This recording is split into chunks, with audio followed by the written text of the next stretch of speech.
So, just last night after the Denver Nuggets and the LA Clippers matched up, Russell Westbrook had this to say in the postgame interview when asked about Nikola Jokic's triple doubles. Which is like going because it's Nikola Jokic, a guy who's like you, just a triple double monster. Really climbing up the charts. Ain't nobody like me. Nobody like me. We're gonna stop that right there. Nobody like me. Nikola's a hell of a player, but he's not me and I'm not him. All right, let's get into it. For one, I think it is absolutely perfect, absolutely right for Russell Westbrook to respond this way. And why do I say that? Well, I feel like Russell Westbrook has been kind of pushed into having to play this super humble role since joining the Lakers. So let's go back a bit. So there was that season in Washington where he was ridiculously good. It was one of his most underrated seasons of his career. He averaged a triple-double and helped turn what could have been an ugly season for the Washington Wizards around and turned it into a playoff appearance. They did end up losing in the first round to the Sixers, but still in hindsight, a very, very good year for Russell Westbrook, the last year of what I think was his prime. Then he gets moved over to the Lakers, and he's paired alongside with LeBron James and Anthony Davis in one of the worst superstar pairings in NBA history. You could tell from day one that wasn't going to work. You want to make sure you're putting the most spacing around LeBron as possible. We saw the Heat had to do that. He talked about it on JJ Redick's podcast the other day. Pairing Russell Westbrook with LeBron, not a good idea. We knew it from day one, and it showed to be a horrible fit. But since then, that's when people really started the Russ disrespect. There was Russ disrespect when he was playing in his prime years in OKC and Washington, but it just really took off in LA. People calling him a bum, people calling him a buyout player, and all of this stuff. There was just this really negative connotation around Russell Westbrook's name. And all of that negativity made us forget what type of player he was in his prime and what he was doing in his prime and the significance of what he was doing in his prime. That's what that stint with the Lakers did. And then it forced Russ to kind of have to go back in his shell a bit. And we know Russ is an expressive player. We know Russ is a guy who's going to let you know he's going to come with this fire and this super competitive energy. Kind of went in his shell a bit. I don't think it was his fault. He could have played better in LA with LeBron and AD, but like I said, it's tough to do that when you're not a good fit there. So he went back into this shell.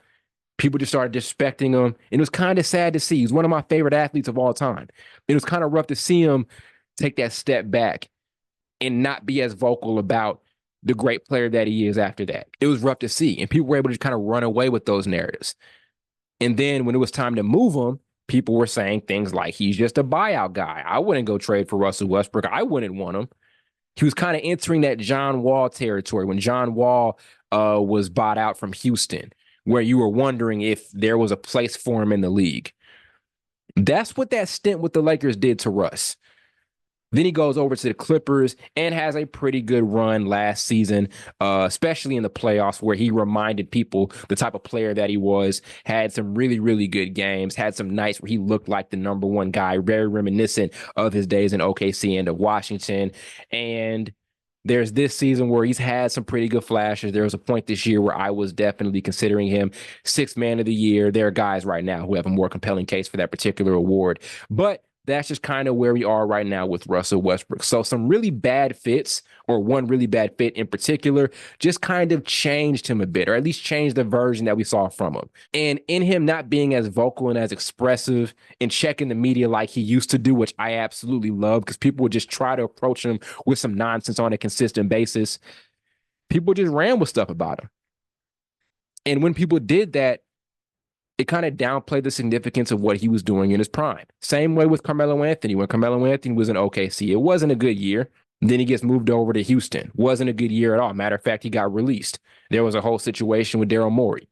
And then people just kind of downplayed what Carmelo Anthony was doing in his prime, what type of player we should remember him as. That's the issue.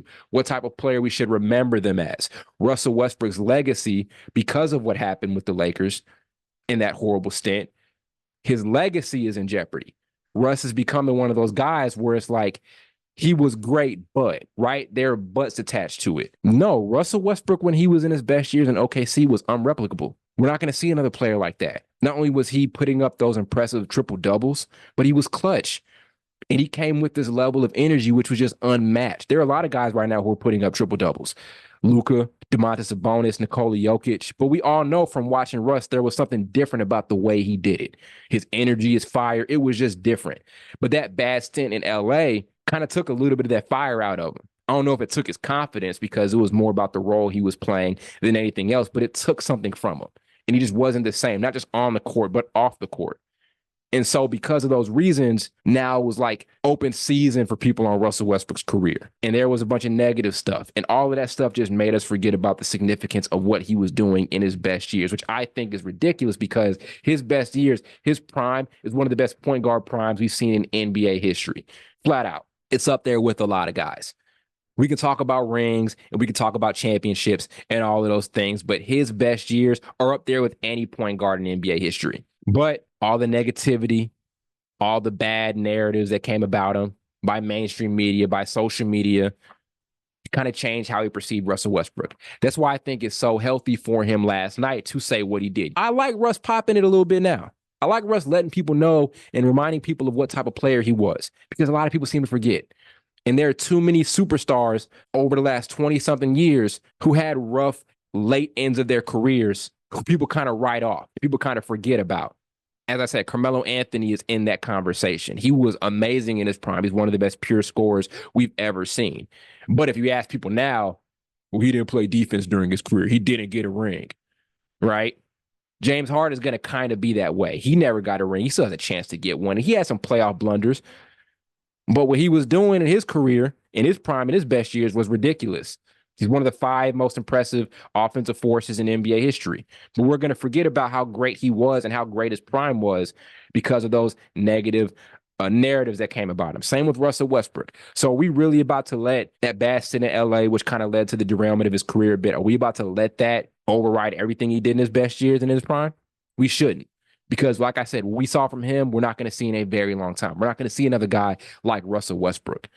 That's why I'm glad he comes out and says that, because now it reopens discussions about how great he was. Not what he didn't do, but about how great he was and what he did do and the impact that he did have on the league.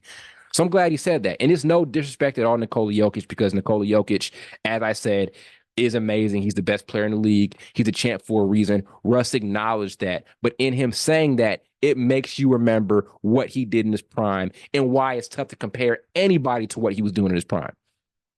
That's why I'm glad he went out and said it. That's the Russell Westbrook I'm used to seeing. And we're never going to get that version of Russell Westbrook on the court again, but I love when athletes come back out and own their narrative. That was Russ owning his narrative. Like now, when LeBron's got the podcast with JJ Redick, he owns his narrative after so many years of the media kind of creating stuff about him. Now LeBron owns his narrative. Great for Russ to say that. Taking nothing away from Nikola Jokic or any of the other guys that I mentioned, but Russ in his prime with those triple-doubles, it was a little bit different. A lot of guys are getting those triple-doubles nowadays, and a lot of guys are impressive statistically nowadays. It's something a little different about what Russ was doing and how he was doing it and the style he did it with. And that's why those comments last night were very important, because now, as I said, it reopens that discussion of how impactful and how important of a player that he was to the league. He was a perfect bridge between like the old school and the new school, not because of the time that he played in, but he had an old school type of mentality and an old school type of approach to the game. I don't really want to be friends with this guy. Between these 4 lines, these guys aren't my friends. I got one friend, that's Spalding. He said that once during his MVP season. So he had that old school type of mentality along with that new school all around approach, right? Where he can pretty much be super versatile offensively and do a million different things, rebound, score the ball at a high level. He was like 31 points a game in his MVP year. We averaged a triple double to go along with like those 10 assists. He was the perfect bridge. He was a perfect player in a league that was seeing a major transition, not just in the style of play, but also a cultural transition with Kobe kind of going out. And we should remember, and we should always keep in the front of our minds, not the negative stuff about Russell Westbrook, but the impact and the positive stuff that he brought to the table as one of the best point guards we've ever seen in NBA history.